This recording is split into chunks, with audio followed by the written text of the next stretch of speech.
2013년 7월 미국 네바다주 지질학자 출신의 탐험가 프랭크는 빅토린 광산을 촬영하기 위해 랜더 카운티로 향합니다. 그는 2007년부터 미 전역의 폐광산을 탐험하며 영상을 기록하는 유튜버이기도 합니다. 프랭크는 빅토린 광산 주변을 조사하던 중 우연히 버려진 광산 하나를 발견합니다. 그곳은 호튼 광산으로 빅토린 광산에서 채굴되는 금광석을 운반하는 터널로 사용하던 곳이었습니다. 위험 표지판이 놓여 오래전부터 폐쇄된 곳으로 보이는 광산 앞으로 접근하자 광산 내부로부터 물이 흘러나오는 것을 발견합니다. 내부에서 흘러나오는 물로 인해 집안이 불안정할 수 있기에 얼마나 깊이 들어갈 수 있을지 확신하진 못했지만 프랭크는 영상을 촬영하기 위해 조심스럽게 안으로 들어가기 시작했습니다. 광산은 내부로 들어서자마자 버려진 광산의 이미지와 걸맞게 천장에서부터 사방으로 녹슨 쇠사슬로 가득 차 으스스한 분위기를 연출하고 있었습니다. 조심스럽게 내부로 들어온 프랭크는 자신이 얼마나 깊게 들어왔는지 확인하기 위해 카메라를 입구 쪽으로 향해 거리를 확인합니다. 그리고 얼마 지나지 않아 다시 카메라를 광산 내부로 향한 프랭크는 이상한 장면을 목격합니다. 천장에 매달린 수십 개의 쇠사슬 중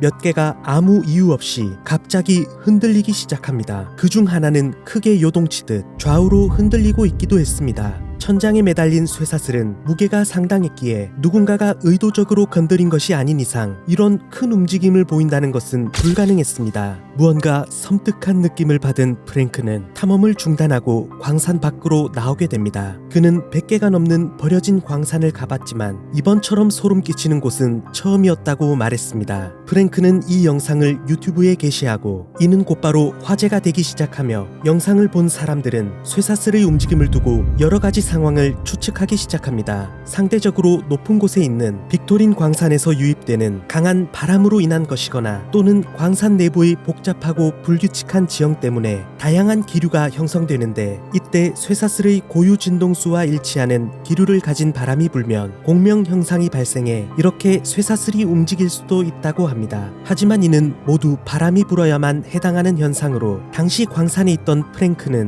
바람은 전혀 불지 않았다고 말했습니다. 프랭크는 내부로 들어가면 들어갈수록 머뭇거리게 되고 흔들리는 쇠사슬을 본 순간 무언가 잘못되었다는 느낌을 지울 수가 없었다고 합니다. 해당 영상을 본 사람들은 다시 한번 광산으로 찾아가 진실을 알려달라 요청합니다. 그리고 프랭크 자신도 입구에서 끝내버린 아쉬움과 원인 불명의 해당 현상에 매우 궁금해했습니다. 그렇기에 1년여가 흐른 2014년 프랭크는 다시 한번 호튼 광산으로 향하게 됩니다. 탐험은 처음과 다르게 순조로웠습니다. 으스스한 분위기는 여전했지만 1년 전처럼 쇠사슬이 갑자기 흔들리는 이상 현상은 발견되지 않았습니다. 안개가 자욱히 깔린 광산이긴 했지만 이는 다른 광산에서도 흔히 보이는 현상이고 1년 전과 다른 상황에 프랭크는 안심하고 주변의 구조물을 설명하며 더 깊게 들어갑니다. 그렇게 600피트, 약 180m 정도를 들어간 프랭크는 터널의 끝 지점으로 보이는 곳에서 광산 내부로 향하는 입구를 발견하고 가까이 다가가게 됩니다. 그곳에는 위로 향하는 수직갱도가 있었고 흐르는 물은 이곳에서 흘러나오는 것 같았습니다. 올라갈 수 있는 사다리가 있었지만 녹이 슬고 위험해 보여 더 이상의 탐험은 불가능하다 생각한 프랭크는 주변의 상황을 설명하고 마무리하려 하는데 갑자기 사람의 목소리가 들려오기 시작합니다. And what the fuck is that? 음성은 스피커를 통해 흘러나오는 듯 했으며 프랭크에게 더 이상 접근하지 말라는 경고의 내용 같았고 그리곤 뒤이어 사이렌 소리까지 들려오기 시작합니다. 황급히 광산을 빠져나온 프랭크는 이 영상을 업로드하며 다시는 호튼 광산에 가지 않을 것이라고 했습니다. 두 번째 영상 또한 엄청난 논란이 되어 빠르게 퍼져나갔고 이를 본 사람들은 갖은 추측을 하기 시작합니다. 그중 광산에서 일해본 경험이 있던 사람은 이것이 광산의 발파 작업 시 나오는 경고 방송과 매우 유사하다고 말하기도 했습니다. 프랭크는 사이렌 소리가 들려온 이후 바람이 불어오는 것을 느끼기는 했지만 폭발음은 전혀 들려오지 않았다고 주장했습니다. 이미 폐쇄된 광산에서 어째서 이러한 음성이 들릴 수 있었던 걸까요? 이 음성이 어떤 말이었는지 자세히 파악하기 위해 분석을 한 사람도 있었습니다. And what the fuck is that?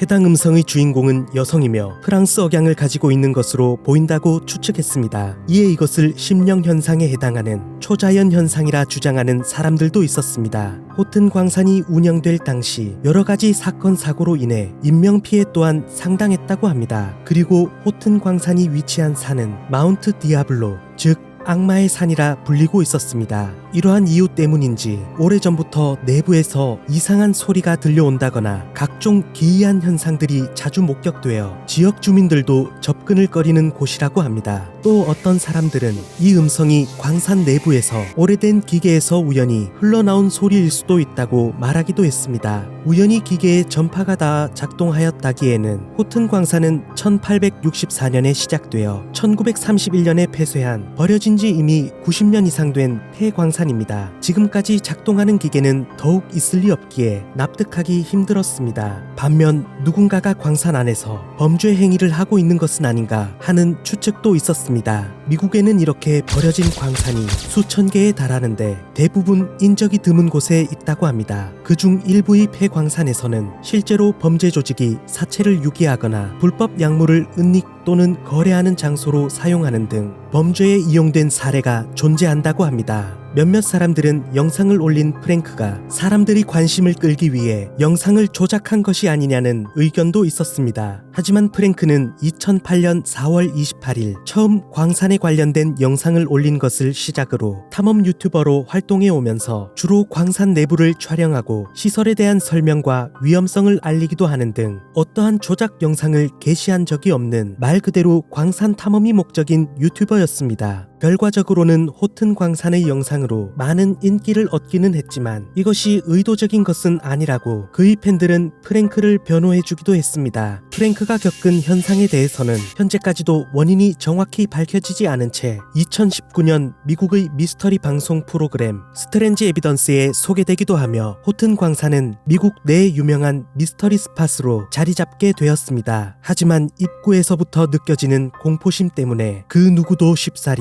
탐험에 나서지는 못하고 있다고 합니다. 호튼 광산에서 일어난 기이한 현상의 진실은 과연 무엇이었을까요? 여러분은 어떻게 생각하시나요? 새벽 까마귀였습니다.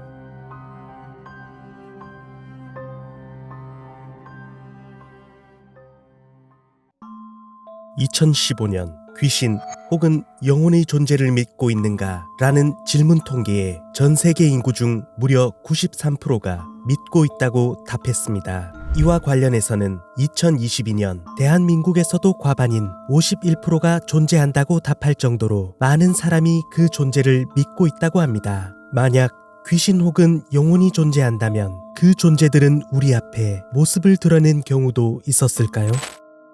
폴터가이스트, 독일어로 노크하다는 의미의 폴튼과 영혼이라는 의미의 가이스트가 합쳐진 말로 시끄러운 영혼이라는 뜻을 가진 폴터가이스트 현상. 이유 없이 이상한 소리 혹은 비명이 들리거나 또는 물체가 스스로 움직이거나 파괴되는 현상, 보통 초자연 현상이라 불립니다. 폴터가이스트 현상은 19세기 전까지는 악마, 마녀 또는 죽은 자의 영혼에 의해서 발생한다고 믿어왔으며 고대 로마 시대부터 기록되어 있을 정도로 오랜 역사를 가지고 있습니다. 조선시대 성종 17년 1486년 11월 10일 영의정 정창손의 집에 귀신이 있어 집안의 물건이 스스로 움직이고 모습을 보이기도 하며 음식을 몰래 먹는 등 이에 시달리며 기양을 청했다는 기록이 성종실록에 남아있기도 합니다. 현재까지도 전 세계에 이와 같은 알 수 없는 수많은 현상이 발생하고 있습니다.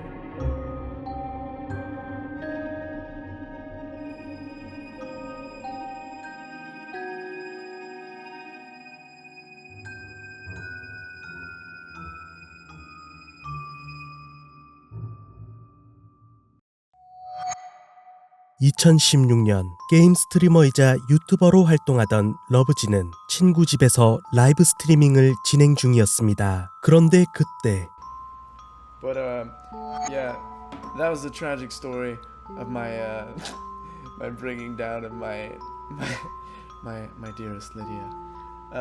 Oh my!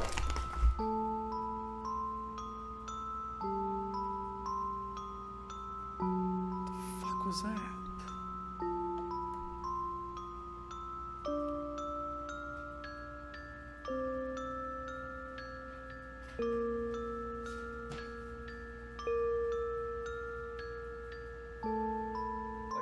It's not like we needed.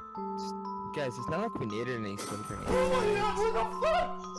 이 외에도 폴터가이스트의 대표적인 혹스자매의 강령술은 최초 1849년 11월 14일 시연하며 상당한 인기를 끌기도 했습니다. 또 영화 컨저링2의 이야기 엔필드 폴터가이스트 현상도 당시 상당한 인기를 끌며 많은 사람을 자극하기도 했습니다. 이러한 폴터가이스트 현상은 목격자의 증언을 토대로 총 5단계로 구분하고 있습니다. 첫 번째는 아무도 없는 곳, 마치 누군가가 자신을 지켜보는 듯한 시선의 서늘한 느낌.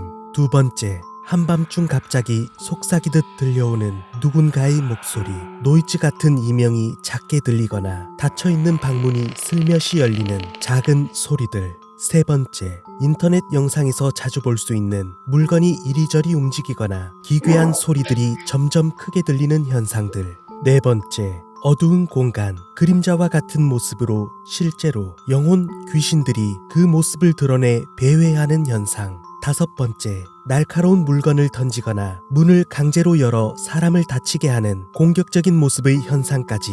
전문가들은 보통 폴터가이스트 현상은 두 번째 혹은 세 번째에 그치는 경우가 상당수라고 합니다. 하지만 20세기에 들어 폴터가이스트 현상은 살아있는 사람에 의해 발생한다는 주장이 나오기 시작합니다. 앞서 보여드린 폴터가이스트 현상이라 불리는 영상은 물리적인 법칙으로 설명이 가능하거나 혹은 대부분 조작된 영상들입니다. 폭스 자매의 강령술은 1888년 자매 중인 한 명인 마가레타가 모두 조작된 연출이라 고백하기도 했고, 마찬가지로 엔필드 폴터가이스트 현상 또한 실제가 아닌 모두 연출된 상황이라 밝혀지기도 했습니다. 학자들은 통제된 환경 속에서 시각, 청각, 후각, 촉각이 과도한 스트레스를 받게 되면 이를 착각하게 되고 만들어진 폴터가이스트 현상을 진짜라 느낄 수도 있다고 합니다. 그럼에도 폴터가이스트 현상과 같은 심령 현상은 꾸준히 인기를 끌고 있습니다. 그럼 폴터가이스트라 불리는 모든 현상은 그저 착각이거나 조작된 것들 뿐일까요? 과거 인간의 오감에만 의존하던 폴터가이스트 현상은 과학기술이 발전함에 따라 이를 증명하기 위한 장비들도 점점 발전해 왔습니다. 대표적으로는 심령현상이 전자기파와 관련이 있을 것으로 판단한 사람들은 EMF 측정기를 통해 영혼의 위치를 추적하거나 적외선 센서를 이용해 영혼의 움직임을 볼 수 있는 모션 디텍터, 그리고 넓은 대역폭을 이용해 사람이 듣지 못하는 화이트 노이즈까지 녹음되어 영혼의 목소리까지 녹음된다는 EVP 녹음기 등 논란의 여지는 있지만, 이러한 장비를 이용해 진실을 밝히려는 사람들이 있습니다. 모든 폴터가이스트 현상을 부정할 수는 없습니다. 분명 귀신 혹은 영적인 존재는 과학적으로 증명되지 않아 아직 아무도 알지 못하는 미지의 영역입니다. 경험하지 못한 사람에게는 거짓일 것이고, 폴터가이스트와 같은 이러한 현상을 직접 경험한 사람들에게는 분명 진실일 것입니다. 여러분은 어떻게 생각하시나요? 새벽 까마귀였습니다.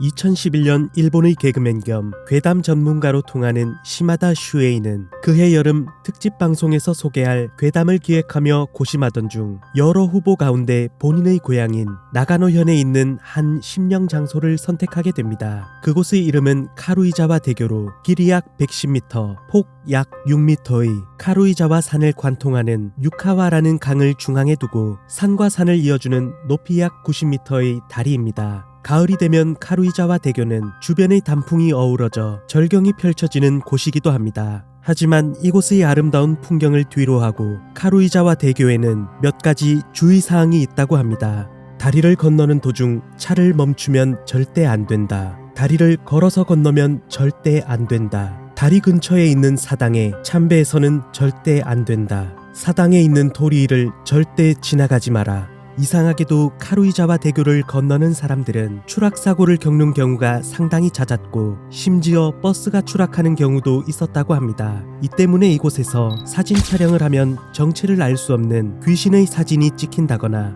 영상을 촬영하면 낯선 목소리가 녹음되는 등 괴소문으로 널리 퍼진 다리이기도 합니다. 시마다는 이 소문을 듣고 자신이 기획한 특집에 알맞은 장소라 판단하고 이곳을 찾아가게 됩니다. 시마다는 괴담 체험을 위해 카루이자와 대교에서 유명한 주의사항을 어겨보자는 계획까지 세우게 됩니다. 그렇게 카루이자와 대교에 도착한 시마다와 제작진들은 첫 번째로 다리를 건너는 도중 차를 멈추면 절대 안 된다는 규칙을 어기기 위해 다리 중앙에 버스를 정차하게 됩니다. 하지만 혹시나 하는 마음에 모리지오라는 귀신을 쫓기 위해 사용되는 소금을 버스 주변에 놓아두고 모두 하차하게 됩니다. 다리 주변을 살펴본 시마다가 보기에도 보통의 다리와는 확연히 다르다는 것을 알 수 있었습니다. 유난히 많은 경고 문구와 다리의 난간에는 사람이 절대 올라갈 수 없도록 뾰족한 날이 이상하리만치 빼곡히 서 있었고 그 위로는 철조망까지 쳐져 있었습니다. 그리고 다리의 난간은 대부분 녹이 쓴 상태였는데 특정 부분에는 최근 부분 보수한 흔적까지 있었습니다. 이는 얼마 전까지 이곳에서 분명 사고가 발생했던 것으로 보였습니다. 시마다는 왜 유독 이 다리에서만 많은 사고가 발생했는지 궁금해해 호기심에 다리 아래를 슬쩍 내려다보았다고 합니다. 어둠에 휩싸여 바닥조차 보이지 않는 다리 아래를 계속 내려다보는데 그 순간 왠지 어지러워지며 알 수 없는 기묘한 느낌에 마치 누군가가 잡아당기는 듯 다리 아래로 빨려 들어갈 것 같은 느낌이 들었다고 합니다. 그 순간 시마다는 왜 유독 카루이자와 대교에서 많은 사고가 발생했는지 알 수 있었다고 합니다. 공포감에 머리가 어지러워진 시마다는 일단 여기서 벗어나야겠다 생각하고 제작진들을 데리고 다리 건너편으로 가게 됩니다. 그리곤 곧바로 토리이가 놓인 작은 사당이 보였습니다. 시마다는 불안한 느낌이 있었지만 방송 분량도 생각해야 했기에 마지막으로 사당에 참배하는 것으로 마무리하려 했습니다. 이 사당은 카루이자와 대교에서 안타깝게 목숨을 잃은 영혼을 기리기 위해 만들어진 작은 사당이었습니다. 그런데 작은 토리를 넘어 사당을 본 제작진 중 한 명이 갑자기 비명을 지르기 시작했습니다. 사당의 돌 위에 유카미라는 글씨가 새겨져 있었는데 유는 이곳의 강, 카미는 신을 뜻하는 일본어입니다. 하지만 세월의 탓인지 유카미라는 글자가 부분 지워져 있었습니다. 일본어의 끓는 물을 뜻하는 유에 해당하는 한자의 왼쪽 부수 3수변만 남겨두고 흐릿하게 지워져 있었습니다. 그리고 신을 뜻하는 카미의 한자 또한 왼쪽 부분만 남겨두고 마찬가지로 흐릿하게 지워져 보였습니다. 뚜렷하게 남겨진 글자를 본 순간 그 자리에 있던 모두는 온몸에 소름이 돋을 수밖에 없었습니다. 그 글자를 읽어보면 일본어 카타카나로 신의 죽어. 라는 뜻이었습니다. 더 이상 촬영을 진행할 수 없다 판단한 시마다는 철수를 하기 위해 제작진들을 데리고 다리 중앙에 정차해둔 버스로 향했습니다. 버스 앞으로 도착한 시마다와 제작진들은 다시 한번 깜짝 놀라게 됩니다. 분명 버스 안에 남겨진 인원은 아무도 없었는데 이상하게도 귀신을 쫓기 위해 버스 외부에 놓아두었던 모리지오의 소금은 버스 내부의 바닥에 흩어져 있었고 마치 누군가가 소금을 밟고 돌아다닌 듯 발자국도 남아 있었습니다. 그 장면을 목격한 시마다와 제작진들은 그 자리에서 얼어붙게 됩니다. 시마다는 이 문제를 해결하기 위해서는 반드시 퇴마의식을 받아야 한다 판단하고 수소문 끝에 근처의 절에 있는 한 영매를 찾아가게 됩니다. 그렇게 시마다가 앞으로 나서 퇴마의식은 진행되었고 시간이 어느 정도 지나 어느덧 야심한 밤이 되었습니다. 영매는 퇴마의식을 멈추고 시마다는 의식이 끝났다고 생각해 감사하다는 인사를 한 뒤 제작진들을 데리고 나가려는데 영매가 뒤에서 무슨 소리입니까? 이제 한 명 끝났습니다. 아직 20명이 더 남았습니다. 그렇게 날이 밝을 때까지 퇴마의식은 진행되었다고 합니다. 실제 카루이자와 대교의 괴담은 상당히 유명했지만 시마다의 경험담이 방송을 통해 알려지며 다시 한번 사람들 사이에 화제가 되고 일본의 대표적인 심령 장소로 손꼽히게 되었습니다. 이러한 괴소문에 시달리던 카루이자와 대교는 인근 사당의 토리이에 미끼둥만 남겨두고 철거하게 되었고 주기적으로 경찰들이 순찰하며 시에서는 가로등을 설치해 반드시 저녁에는 가로등이 켜져 있도록 조치하는 중이라고 합니다. 그리고 얼마 뒤 일본의 네티즌들이 스트리트뷰를 통해 카루이자와 대교를 살펴보던 중 이상한 장면을 보게 됩니다. 얼핏 보면 평범해 보이는 스트리트뷰를 자세히 살펴보게 되면 모자이크로 처리된 부분이 상당히 많이 존재한다는 것을 알 수 있습니다. 사람들은 이 장면을 보며 온몸에 소름이 돋을 수밖에 없었는데 그 이유가 보통의 스트리트 뷰에는 주로 사람의 얼굴을 AI가 자동으로 인식해 모자이크 처리하게 됩니다. 어째서 아무도 없는 다리에 왜 이렇게 많은 모자이크가 처리되어 있었던 걸까요? 혹시 우리가 볼 수 없는 존재들을 인식한 것일까요? 새벽 까마귀였습니다.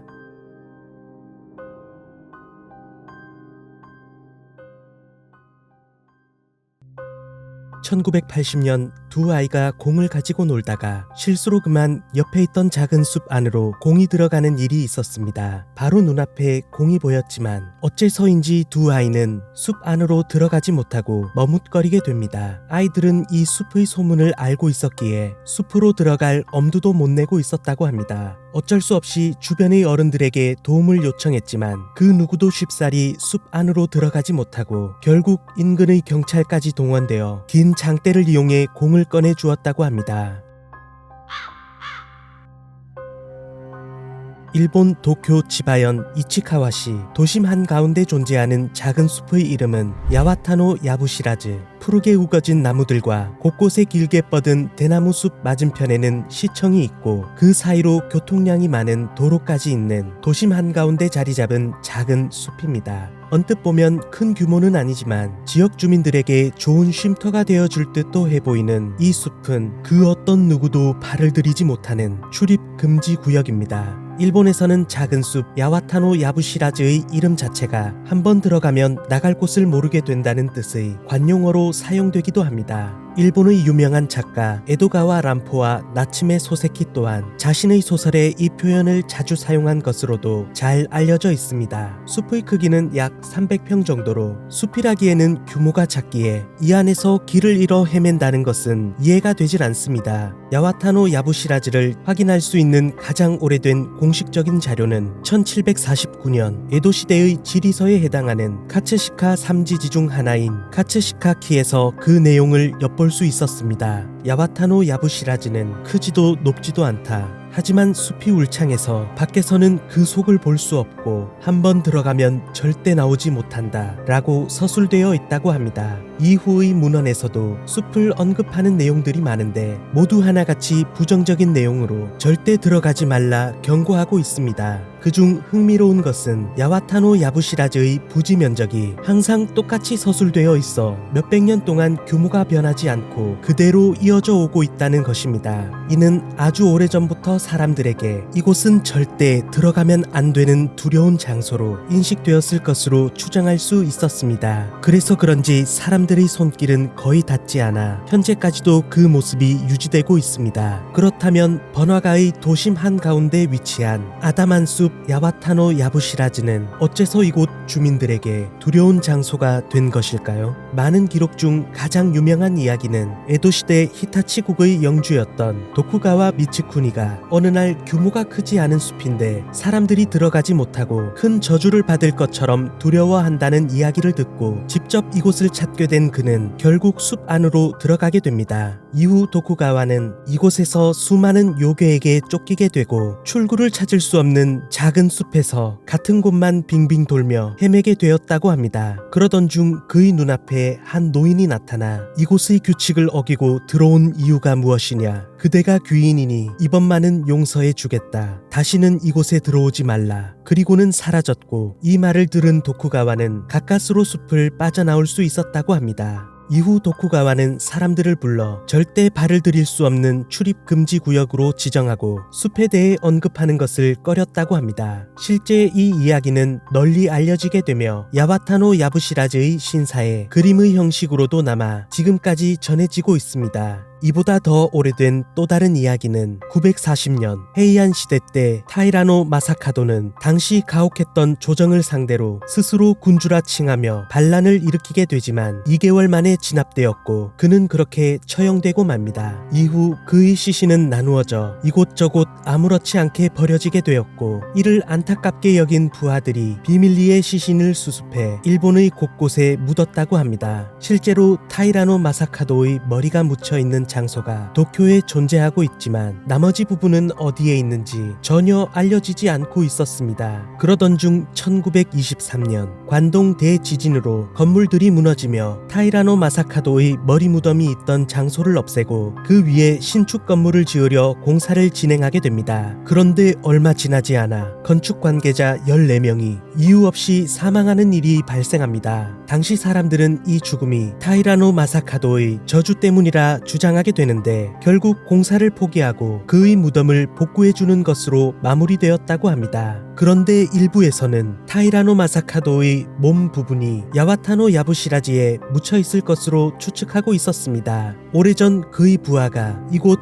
야와타노 야부시라지에 무언가 묻는 모습을 목격했다는 이야기가 전해지고 있었기 때문입니다. 이후 주민들은 이 숲에도 분명 저주가 내렸을 것으로 생각하고 들어가길 꺼려하며 지금까지도 이어지고 있다고 합니다. 실제로 몸 부분이 묻혀 있는지는 확인되지 않았지만 어떤 인부가 대나무라도 정리해야겠다 생각하고 발을 들였다가 크게 다치고 다른 한 명은 사망했다는 이야기가 떠돌며 야와타노 야부시라지에는 그 누구도 들어가지 않으려 하고 파헤치는 것은 상상도 못할 두려운 장소로 알려지게 되었습니다. 이미 시간이 많이 지났음에도 크기가 변하지 않고 여전히 지역 주민들에게 두려운 장소로 여겨지며 현재는 일본의 유명한 심령 스팟으로도 잘 알려지게 되었습니다. 전해져 오는 이러한 저주에 대한 이야기뿐만 아니라 다른 가설도 있습니다. 야와타노 야부시라즈의 숲 가운데는 움푹 파여있는 구덩이 같은 게 존재한다고 알려져 있는데 이 공간이 늪지대로 형성되어 있어 행방불명되는 사고가 발생한 것이라는 이야기가 있습니다. 또는 지바현에 천년 자원이 많이 존재한다는 것을 근거로 움푹 파여있는 공간에서 치명적인 가스가 뿜어져 나온다는 가설도 있습니다. 저주든 가설이든 실제로 이곳을 무단 침입하게 되면 어딘가로 끌려가는 것은 사실이라고 합니다.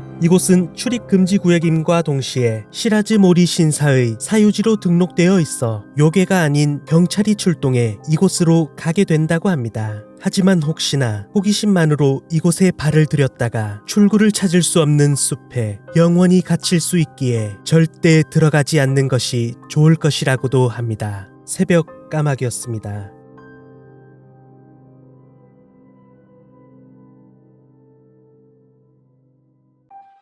(1982년) 6개의 구단으로 시작된 한국 프로야구는 출범 이후 1990년대에 들어서며 총 8개의 구단으로 확장되어 국민 스포츠의 반열에 오르기 시작합니다. 그중 쌍방울 레이더스는 1990년 3월 31일 창단 이후 1991년 본격적으로 한국 프로야구에 참여해 전주의 전주종합경기장 야구장과 군산의 월명야구장을 홈구장으로 사용하는 팀이었습니다. 쌍방울 레이더스는 참가 첫 해인 1991년 6위를 기록한 것이 가장 좋은 성적이었던 8개 구단 중 7위와 8위를 오가며 최애 약체로 평가받던 만년 꼴찌팀으로 불렸습니다. 하지만 최약체로 평가받던 팀이 1996년 기적적으로 정규 시즌 2위라는 쾌거를 이루게 됩니다. 선수들의 피나는 노력으로 이루어낸 성적의 기쁨도 잠시 야구계의 쌍방울 레이더스의 승리에 흉흉한 소문이 퍼집니다. 때는 1992년 현재 두산 베어스의 전신이었던 오비 베어스는 쌍방울 레이더스와의 원정 경기를 위해 서울에서 출발해 전주로 향하게 됩니다. 한참을 달려 전주에 도착한 오비베어스 선수단은 지정된 숙소인 코아 호텔에 묵게 됩니다. 코아 호텔은 1985년 전주시 완산구 서노송동에 문을 연 당시 특 2등급, 현재로는 4성급에 해당하는 호텔이었습니다. 지하 2층에서 지상 12층까지 100개가 넘는 객실에 연회장, 커피숍 등 90년대 초반에 보기 드문 상당히 큰 규모의 호텔이었습니다. 개장 직후 전주의 명물로 관광객에게 꾸준히 사랑받아온 곳이기도 합니다. 그렇기에 컨디션 조절이 중요한 선수들에게도 그 당시 전주의 유일한 4성급 호텔인 코아 호텔을 선택한 것은 어찌 보면 당연한 일이었습니다. 원정 시합을 앞둔 전날 밤, 룸메이트였던 김형석 선수와 김상호 선수는 저녁 식사와 함께 간단하게 맥주 한 잔을 마시고 숙소로 돌아오게 됩니다. 두 선수가 호텔방의 문을 열고 들어서는 순간 두 사람은 등골이 오싹해지는 서늘한 느낌을 받으며 어두운 방 안에 누군가가 있다는 것을 알아차립니다. 문 밖에서 어두운 방을 살펴본 두 사람의 눈에 들어온 것은 침대에 걸터 앉은 듯한 검은 실루엣. 자세히 살펴보니 처음 보는 여성이 고개를 푹 숙이고 미동도 없이 침대에 걸터 앉아 있었습니다. 누구시냐고 물어도 되돌아오는 대답은 없었습니다. 그 모습에 소름이 돋았던 두 선수는 옆방에 있던 동료 선수들을 불러 처음 보는 여성이 방 안에 있다고 알립니다. 그리고 다 같이 방에 돌아와 불을 켰을 때 그곳에는 아무도 없었습니다. 소란스러운 소리에 코치부터 감독까지 모두 모이게 되고 이 두 사람에게 술에 취해 헛것을 본 것이라며 면박을 주고는 모두 각자의 방으로 돌아가게 됩니다. 두 선수는 동시에 본 낯선 그 존재에 대한 두려움을 쉽사리 떨쳐버릴 수가 없었습니다. 그렇게 뜬 눈으로 밤을 지새우고 다음날 원정 경기에 나선 두 선수는 컨디션 난조로 어이없는 실책을 연발하게 됩니다. 그렇게 한 차례의 해프닝 정도로 생각되고 모두에게서 잊힐 무렵 1994년 쌍방울 레이더스의 전주 원정 경기를 위해 또다시 코아 호텔을 찾은 오비베어스. 당시 포수였던 박현영 선수는 다음날 컨디션을 위해 일찍이 잠에 들게 됩니다. 그리고 얼마 후 한밤중 이상한 인기척과 서늘한 느낌이 들어 잠에서 깬 박현영 선수가 서서히 눈을 떴을 때 본 것은 침대 바로 옆 검은 양복을 입고 우두커니 서 있는 어떤 남성이었습니다.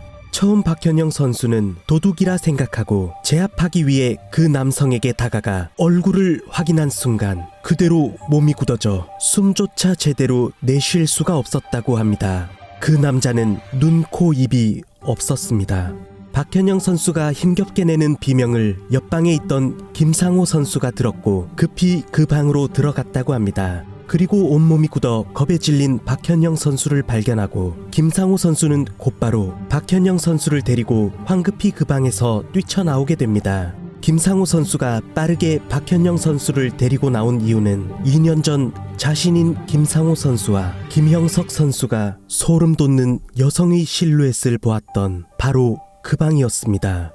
오비베어스 선수들 사이에서 전주 코아 호텔에 귀신이 있다는 소문이 퍼지기 시작했고 이 탓인지 쌍방울 레이더스와의 원정 경기에서는 유독 많은 패배를 하게 됩니다. 그 뒤 코아 호텔 귀신 소문은 야구계 전체에 퍼졌고 코아 호텔에 묵었던 선수들 사이에서 귀신을 보았다는 흉흉한 소문이 계속해서 이어졌습니다. 그러며 귀신에 시달려 밤잠을 설치는 선수들도 상당수 있었다고 합니다. 귀신 소동이 절정에 달했던 1996년 마찬가지로 귀신 소문에 시달리던 현대 유니콘스 선수들은 코아 호텔에 머무는 것을 거부하고 대전광역시 유성구로 숙소를 옮기게 됩니다. 그런데 대전에서 전주까지 이어진 고속도로가 당일 공사 중이었고 이로 인해 현대 유니콘스 선수들은 전주구장에 늦게 도착하게 됩니다. 결국 몸도 제대로 풀지 못한 선수들은 중요한 플레이오프 1, 2차전을 모두 쌍방울 레이더스에 내어주게 됩니다.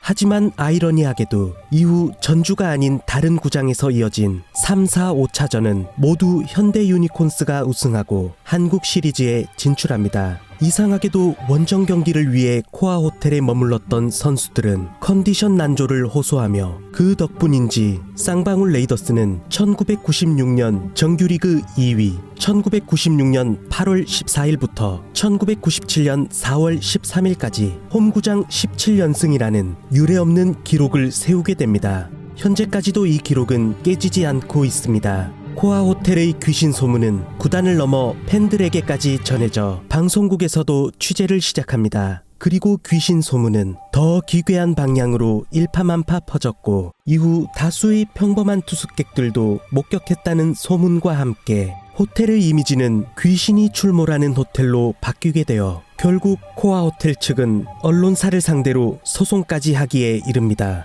심지어 1996년 끔찍한 자매 피살 사건에 연루되기도 하는데 동생의 시신이 코아 호텔에서 발견되며 호텔의 이미지는 완전히 추락하게 됩니다. 그러던 1997년 귀신보다 무서운 IMF, 외환 위기로 인해 재정난을 겪던 쌍방울 레이더스는 2000년 1월 7일 결국 해체하게 됩니다. 코아 호텔 또한 그동안의 소문과 경영난을 겪으며 차츰 손님들의 발길 또한 줄어들어 2011년 7월 영업을 중단하고 현재까지도 텅 비어있는 채 폐건물로 남아 있습니다. 이 귀신 소동은 원정 선수들을 방해한 귀신들이야말로 진정한 쌍방울 레이더스의 팬이 아니었냐는 농담도 전해지고 있습니다. 당시 김성근 감독의 쌍방울 레이더스 부임과 함께 선수들의 투혼 그리고 피땀 흘려 이루어낸 성적을 귀신의 소문으로 덮는다는 것은 옳지 않지만 그럼에도 혹시나 코아 호텔의 귀신 소동은 타지에서 온 사람들에게 자신의 존재를 알리기 위한 원혼들의 소리 없는 외침은 아니었을까요? 새벽 까마귀였습니다.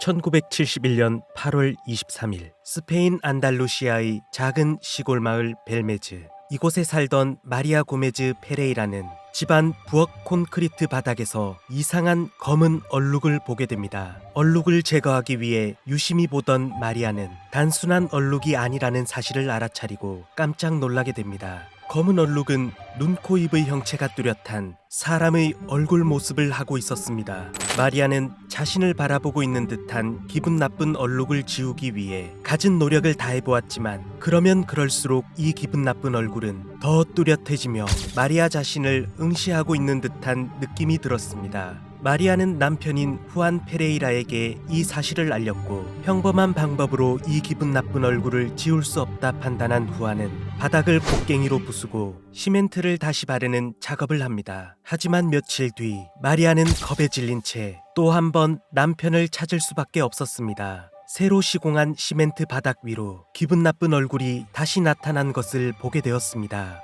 그리고 분명 부엌 바닥에만 보였던 얼굴의 형체가 집안 곳곳에 나타나기 시작하는데 이제는 기분 나쁨을 넘어 공포를 느끼기 시작했습니다. 소문은 빠르게 퍼져 이 기이한 현상을 보기 위해 마을 사람들이 마리아의 집으로 모여들기 시작했고 조용하던 시골 마을에서 발생한 이 사건은 벨메즈의 얼굴이라 불리며 지역 신문에 실리게 되었고 이 소식은 금세 스페인 전역으로 퍼지게 되었습니다. 마리아는 처음 관람 비용을 받지 않았지만 하루에 수백, 많게는 수천 명의 사람이 그녀의 집으로 방문하자 그 뒤로 방문자들에게 당시 스페인 화폐로 200에서 1000페세타의 관람료를 받기도 했습니다. 이 때문에 페레이라 가족이 단순히 돈을 벌기 위해 조작한 위작이라며 상당한 비판을 받았습니다. 하지만 마리아는 엄청난 수의 사람이 몰려서 어쩔 수 없이 받았을 뿐 자신은 이 사건을 어떻게든 해결하고 싶은 마음뿐이었다고 합니다. 점차 각종 음모론과 논란만 커지자 더 이상 두고 볼 수 없었던 당시 벨메즈의 시장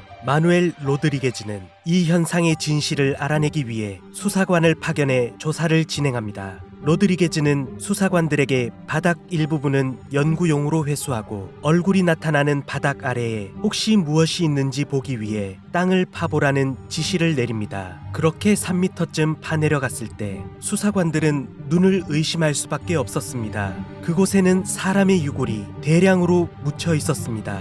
법의학 분석에 따르면 12세기 무렵 안달루시아를 지배했던 무어인들에 의해 죽은 기독교인들로 판단되었습니다. 일이 점점 커지자 스페인 중앙정부까지 나서며 이 사건을 해결하고자 조사를 시작합니다. 당시 내무부 장관이었던 카밀로 알론소 베가는 초심리학을 연구하던 호세 루이스 조단을 필두로 콘크리트, 화학 분야 등의 전문팀을 꾸려 정밀한 조사를 진행했고 3개월 동안 외부인의 출입을 금지하고 진행된 조사 결과 보고서를 당국에 제출합니다. 검은색 혹은 어두운 갈색 물질을 이용해 만든 것 같다.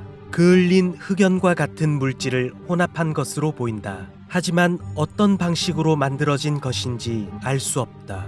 조사 결과는 사람들의 예상과는 달랐습니다. 조단은 처음부터 이 얼굴들은 모두 사기라고 확신하고 조사를 진행했지만 각 분야 최고 전문가들과 함께 진행한 조사에도 이 현상의 원인을 밝혀낼 수 없었습니다. 그리고 외부인이 출입할 수 없었던 3개월의 기간 동안 집안에 남아있던 얼굴들은 시시각각 그 모습이 변하며 마치 이들을 지켜보는 듯한 시선도 느껴졌습니다. 이후로 당시 스페인 마드리드의 초심리학 연구소의 설립자 헤르만 알구모사도 지속적인 조사를 진행했지만 끝내 벨메즈의 얼굴에 대한 공식적인 결과를 내놓지는 못했습니다. 벨메즈의 얼굴이라 불리는 이 심령 현상에는 경찰, 사제, 화학자, 역사학자, 심리학자, 초자연 현상 연구가 등 다양한 분야의 전문가들이 마리아의 집으로 찾아와 연구했지만 그 누구도 이 현상에 대해 명확한 결론에 도달할 수 없었습니다. 벨메즈의 얼굴은 희생자들의 원념으로 인해 나타난 것으로 보인다. 벨메즈의 얼굴은 20세기에 발견된 풀리지 않는 심령 현상 사례로 알려지며 스페인을 넘어 전 세계로 퍼지게 되었습니다. 1990년 9월 스페인 당국은 이제는 전 세계적으로 논란이 되는 벨메즈의 얼굴을 다시 한번 조사해 보기로 합니다. 이 조사는 스페인 국립연구위원회에서 정식으로 진행하였고 시간이 지난 만큼 더 발전된 기술과 전문가들을 동원해 벨메즈의 얼굴을 정밀히 분석해 보았습니다. 대중들은 드디어 진실이 밝혀질 것이라 기대하며 분석 결과를 기다리고 있었습니다. 그 결과 우리는 다양한 테스트를 진행했지만 우리가 원하는 결과를 얻지 못했다. 화합물의 흔적은 발견할 수 없었다. 페인트나 물감에 사용되는 성분들은 전혀 검출되지 않았고 조작으로 의심되는 흔적 또한 발견하지 못했습니다.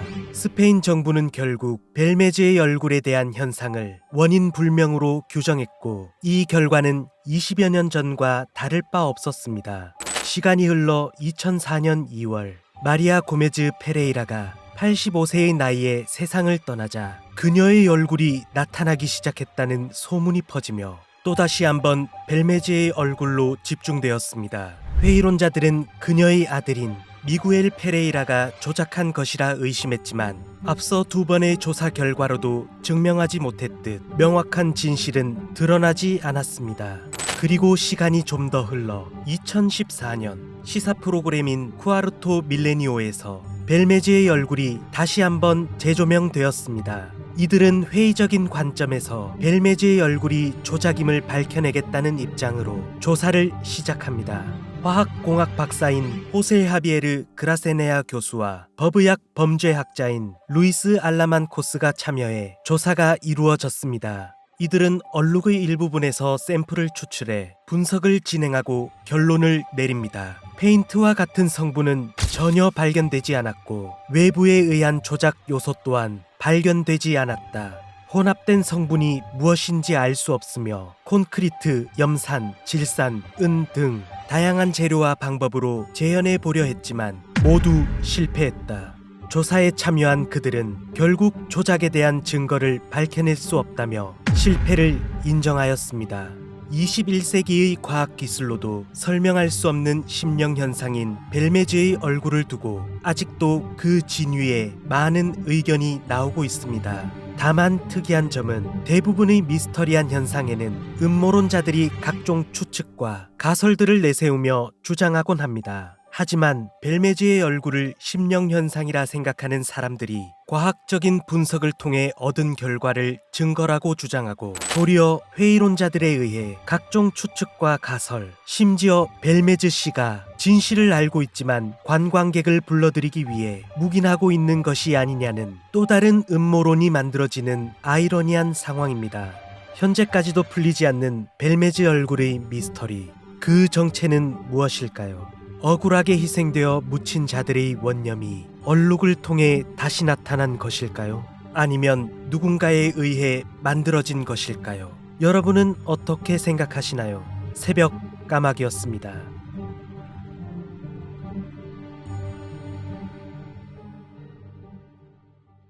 한 해에 많은 관광객이 찾는 낭만의 도시 프랑스 파리. 도시 한복판 지하에는 낭만과는 거리가 먼 13대 마경이라 불리는 거대한 묘지가 존재하는데 지하 묘지를 뜻하는 카타콤이라고 불리고 있습니다. 카타콤은 오래된 역사를 가진 유적지이기도 합니다. 과거 고대 로마 식민지 시절 석회암을 채취하기 위해 사용되던 채석장이었다는 기록이 있지만 이곳을 로마인들이 건설한 것이 아니라 그들도 이곳을 우연히 발견하여 채석장으로 활용한 것이라고 합니다. 그렇기에 건설 시기는 고대 로마 시기보다 훨씬 더 오래전인 기원전에 건설되었을 것으로 추측되고 있습니다.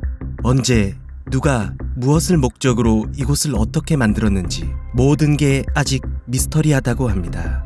오랜 역사만큼이나 미로 형태의 거대한 카타콤으로 들어간 사람들이 실종되는 경우가 빈번하게 발생하며 카타콤에 지옥으로 통하는 문이 존재한다는 괴 소문이 돌기 시작합니다. 지옥으로 통하는 문, 파리의 카타콤 미스터리입니다. 현재의 카타콤이 묘지로 사용된 시기는 18세기경으로 당시 파리의 거리는 낭만과는 거리가 멀었습니다. 흑사병으로 시달리던 하층민들은 묘지에 안치되지 못하고 시신은 거리 곳곳에 나뒹굴어 시체 썩는 냄새가 진동했는데, 이때 국왕이었던 루이 16세는 도시 미화 정책을 펼치며 파리와 파리 인근에 어울리지 않는 모든 구조물과 거리의 시신들을 모두 치우고 공동묘지도 싹 밀어버리는 정책을 펼치게 됩니다. 그렇게 대부분의 시신과 유골들은 파리의 지하 폐광산으로 들어가게 되고 엄청나게 많은 뼈를 어둡고 좁은 길 벽면에 차곡차곡 채워 탑을 세우며 유골들로 이루어진 여러 구조물들을 만들기도 하였습니다. 그렇게 해서 카타콤에 쌓인 유골들은 추정으로 600만 구 정도가 된다고 합니다. 내부는 끝을 알 수 없는 여러 통로와 방들이 얽혀 미로와 같은 형태로 지하의 깊이는 30m에 총 길이가 300km에 달한다고 합니다. 이로 인해 기괴한 광경을 보기 위해 찾는 수많은 사람이 거대한 카타콤으로 들어갔다가 길을 잃고 헤매는 경우가 자주 발생했는데, 실제로 실종으로 이어지는 경우가 상당했다고 합니다. 최초의 실종자로 알려진 필리베르 야스페르는 1793년 11월 병원 안뜰에 있는 계단을 통해 카타콤으로 들어간 뒤 실종되었습니다. 그리고 11년 뒤인 1804년 기괴한 모습으로 발견되었다고 합니다. 그를 기리기 위해 현재 카타콤에는 추모비 또한 존재합니다.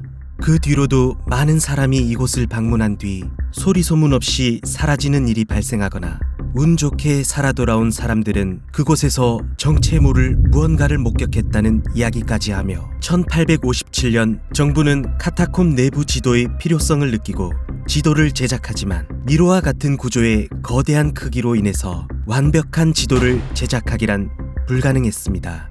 지속적인 미스터리한 실종 사건이 발생하자 1955년 카타콤의 통행을 제한하게 이릅니다. 총 300km 중 1.6km만 일반인에게 관광용으로 공개되어 개방하였습니다. 나머지 카타콤 내부로 들어가는 통로는 봉쇄되어 금지구역으로 들어가게 되면 벌금형에 처할 것이라 경고하였습니다. 하지만 이곳 대부분은 마치 미궁과 같은 미지의 장소로 많은 사람들에게 호기심을 불러일으키며 카타콤 내의 미공개 지역으로 들어가려는 시도는 끊이지 않았는데, 내부로 통하는 비밀 장소를 발견하여 불법적으로 침입하거나 경비원에게 웃돈을 주고 몰래 들어가기도 하는 문제가 발생하기도 하였습니다. 그동안 얼마나 많은 사람이 이곳에 방문해 실종되었는지는 알 수가 없다고 합니다. 그래서 중세 시절부터 카타콤 내부 깊숙한 곳에서 정체를 알 수 없는 무언가를 보았다고 증언하는 사람이 생기며 지옥으로 통하는 문과 그 문을 지키는 문지기가 있다는 도시전설이 퍼지기 시작했습니다. 미로와 같은 거대한 지하 묘지 어딘가에 지옥으로 연결된 문이 존재한다는 소문이었죠. 그러던 2000년 프랑스의 다큐멘터리 제작자 프란시스 프리랜드는 미국의 초자연 현상 프로그램 스퀘어리스트 플레이스 온 어스에 30분 분량의 다큐멘터리 로스트 인 더 파리 카타콤을 공개하며 이 소문에 다시 한번 불을 지피게 됩니다. 그가 공개한 영상은 카타콤을 탐사하던 중 금지구역에서 발견한 캠코더의 영상입니다. 방치된 유골을 보고 또 사람 모양의 벽화를 발견하고 주위를 살펴보더니 이내 캠코더의 주인은 갑자기 보아선 안 될 무언가를 본 것일까 쫓기듯 달리기 시작합니다.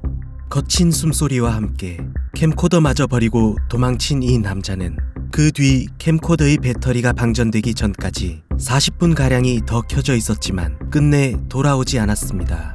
그는 무엇을 본 것일까요? 혹시 지옥의 문을 지키는 문지기를 본 것일까요? 공개된 영상은 프란시스 프리랜드가 지인으로부터 1993년 미공개 지역을 탐사하던 중 발견한 캠코더의 영상으로, 이를 본 프란시스는 해당 영상을 토대로 다큐멘터리를 제작하게 되었습니다. 캠코더의 주인이 왔던 길을 역으로 추적하는 방식으로 전문가와 함께 카타콤 내부로 들어가 12시간가량의 수색을 진행하기도 하였습니다. 하지만 캠코더 주인의 흔적은 결국 찾지 못하고 끝이 나게 됩니다. 공개 직후에 엄청난 논란이 되며 초자연현상 신봉자들은 카타콤 내부 사람 모양의 벽화를 보고 지옥문의 문지기에게 끌려간 것이라는 루머를 만들어냅니다.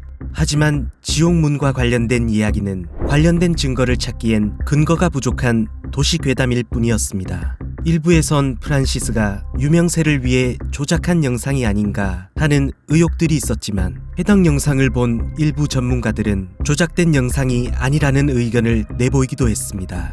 아직 캠코더 영상의 진위 여부는 논란이 되고 있으나, 조작된 것이 아니라면 해당 영상은 실제로 금지 구역으로 들어갔다는 것을 의미하는데, 유골들이 어지럽게 흩어져 있고 처음 보는 문양이 있다는 점을 근거로 프란시스는 이 영상은 진짜라고 주장하고 있습니다. 걷잡을 수 없이 퍼진 카타콤 내부의 루머를 잠재우고자 프랑스 정부에서도 해당 남성을 찾고자 했으나 아직도 실종 상태로 그가 누구인지 신원조차 파악되지 못한 상태라고 합니다.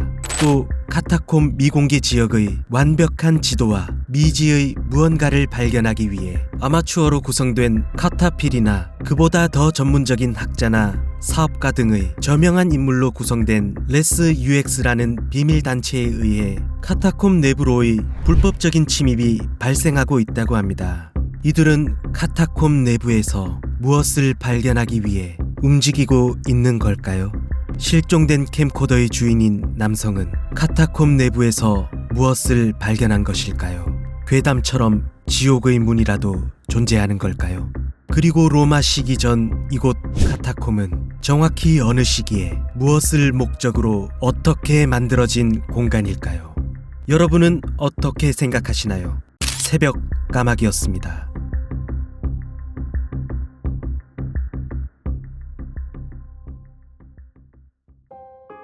일본 홋카이도 기타미시에 위치한 JR 홋카이도 이시오쿠 본선에는 일본에서 가장 공포스러운 터널이 있습니다.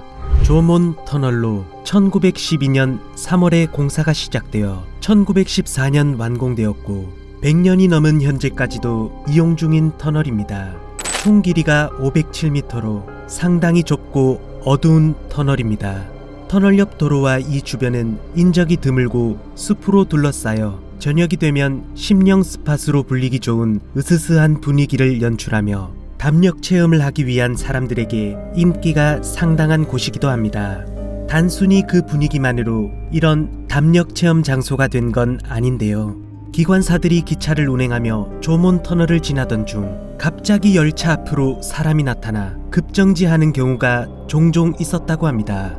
사람을 치었다고 생각하고 깜짝 놀란 기관사는 기차를 급히 세우고 확인을 위해 밖으로 나가보는데, 하지만 그곳에는 사람은 물론이고 아무것도 없었다는 경험은 여러 차례 이어졌습니다. 조몬 터널에서 이런 일을 겪은 기관사들은 그 트라우마로 인해 일을 그만두게 된 경우도 있었다고 합니다. 열차 안에 탑승한 승객들은 터널로 진입하고 난 뒤 순간적으로 스쳐 지나가는 사람의 형태를 보거나 심령체험차 조몬 터널을 방문했던 사람들은 주변에서 기괴한 사람의 소리가 들려왔다고 합니다. 그리고 단순히 사람들이 겪은 조몬 터널의 심령현상에 대한 소문뿐만 아니라 실제로 조몬 터널을 지날 때 열차가 갑자기 정지하는 건 물론이고 터널 내 배선 문제로 인해 화재 사고가 자주 발생하곤 했습니다. 이 때문에 개통으로부터 45년 정도가 지났던 1959년 6월 24일에는 더 이상 조몬 터널에서 기괴한 사고가 발생하지 않기를 바라는 마음에 사당을 만들어 이곳에서 기도를 드리기도 했습니다. 하지만 이후에도 기괴한 현상을 체험했다는 사람들과 사건 사고가 계속해서 이어졌습니다. 그러며 이곳은 억울하게 죽은 사람들의 혼령이 모여 있다는 소문이 점점 퍼지고 오히려 심령현상에 관심이 많았던 이들에게 더욱 유명해진 장소가 되었습니다. 그렇게 심령 스팟으로 무성한 소문만이 있던 조몬 터널에 1968년 홋카이도에 50명 이상의 사망자를 낸 지진이 발생하게 됩니다.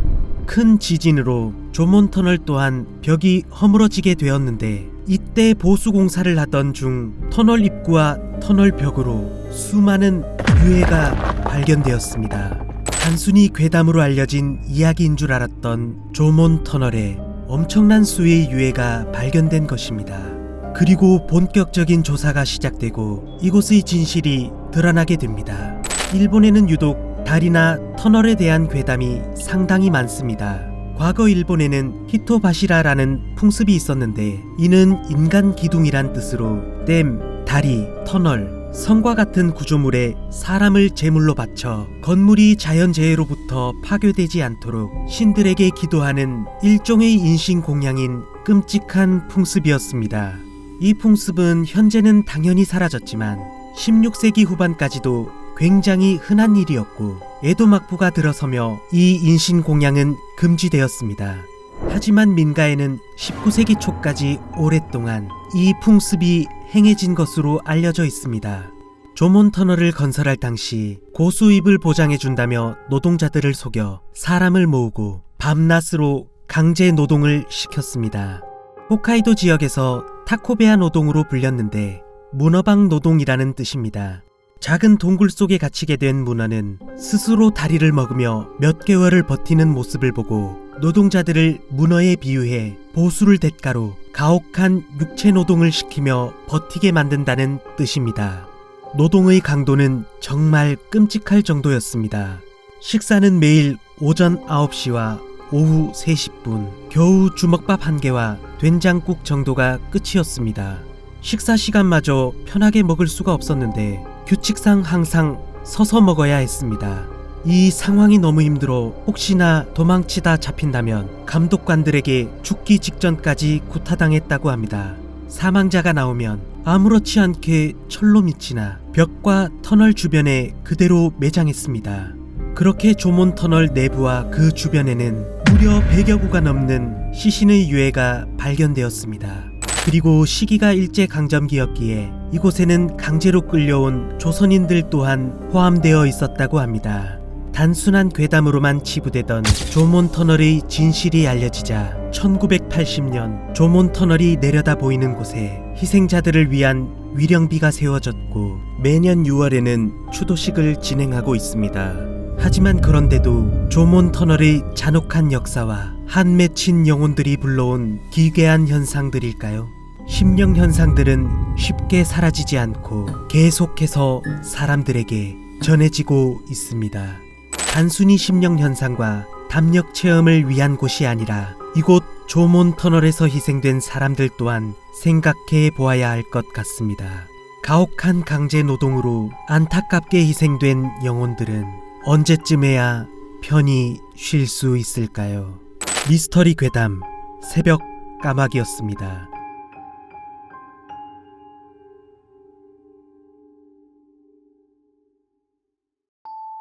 2000년대 초 일본에서 괴담이 한창 인기를 끌 시기에 한 지역 방송국 미스터리 심령 프로그램에서 특별한 장소의 제보를 받고 취재하기 위해 찾아갑니다. 당시 일본에서 유명한 심령술사였던 아이코 씨와 함께 찾아갔지만 이곳에는 한을 품은 귀신이 너무 많고 들어가면 들어갈수록 자신도 감당할 수 없는 위험한 장소라 더는 들어갈 수 없다며 촬영을 거부하기 시작합니다. 이런 아이코 씨의 만류에도 어쩔 수 없이 담당 PD는 촬영 스태프 몇 명을 데리고 혹시나 하는 마음에 건물 내부로 진입했지만 별다른 현상 없이 간단한 내부 촬영을 마치고 무사히 방송국으로 돌아왔다고 합니다. 크게 실망한 담당 PD는 혹시나 하는 마음에 촬영본을 확인하던 중 이상한 음성을 듣게 됩니다.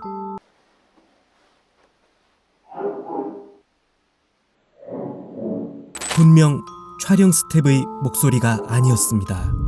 한때 이곳은 일본의 유명한 휴양지에서 점차 유령이 자주 출몰한다고 알려지게 된 아키타현 오가시에 위치한 오가 프린스 호텔입니다. 지하 2층과 지상 4층으로 이루어진 오가 프린스 호텔은 1969년에 개장해 1981년까지 한때는 온천과 바다를 바라볼 수 있는 조용한 여름 휴양지로 상당한 인기를 누리던 호텔이었습니다. 하지만 잘 나가던 오가 프린스 호텔을 시샘한 누군가의 의도인 것일까요? 어느 취객이 호텔의 온천에서 사망했다는 유언 비어가 퍼지며 호텔의 인기가 차츰 줄어들고 호텔을 찾던 손님들의 발길도 점차 끊어지게 되었습니다. 경영난에 시달리던 오가 프린스 호텔은 1981년 폐업한 뒤 지금까지도 그대로 방치되어 있습니다. 오가 프린스 호텔이 폐업하고 1983년 5월에 아키타현에 발생한 지진의 피해로 사망자가 발생하자 임시 안치소로 이용되기도 한 오가 프린스 호텔이었습니다. 흉흉한 소문이 사람들에게 널리 퍼져나가며 이곳은 온천을 즐기던 관광객에서 심령현상에 관심을 가지는 오컬트 마니아들이 찾게 되는 장소로 점차 그 모습이 변하게 됩니다. 이곳을 찾는 사람들은 자신이 경험한 각종 심령현상을 이야기하며 방문자들의 증언에 따르면 녹음기를 통해 들려오는 의문의 목소리를 가장 많이 들었다고 합니다.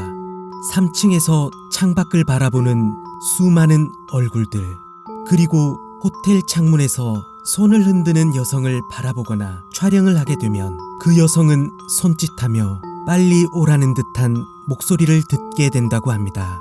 심지어 1999년에는 3층에서는 불에 탄 시신이 발견되기도 하고 일가족이 사망한 채 발견되는 끔찍한 사건이 발생하기도 하였습니다. 오가 프린스 호텔의 재령에 실패했던 아이코 씨가 이곳에 간 지 얼마 안 된 2003년 갑작스럽게 위암에 걸리며 사망하기까지 하며 오가 프린스 호텔의 흉흉한 소문이 더욱더 가중되기 시작합니다. 시간이 지날수록 많은 사건과 오싹한 소문들만 퍼지고 지역 주민들의 골머리를 앓게 만드는 장소가 되었는데, 이 흉측한 모습의 오가 프린스 호텔을 철거하기 위해 여러 차례 요청했지만 아직도 철거되지 못한 이유가 오가 프린스 호텔을 본래 소유했던 회사가 도쿄의 미나토구에 위치한 한 회사로 변경되었는데, 철거 요청을 위해 소유 회사로 연락을 해보았지만 어째서인지 이상하게도 연락받지 않았습니다. 혹시나 등록된 회사의 주소지로 직접 찾아가 보았지만 이곳은 오래전부터 비어있던 사무실일 뿐 아무것도 없었습니다.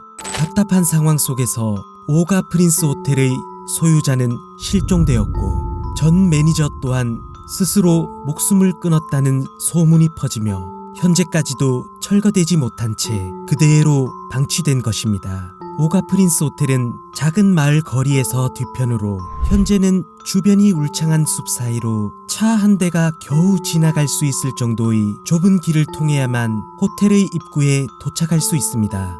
그래서인지 이곳의 분위기가 더욱 두렵게 느껴진다고 합니다.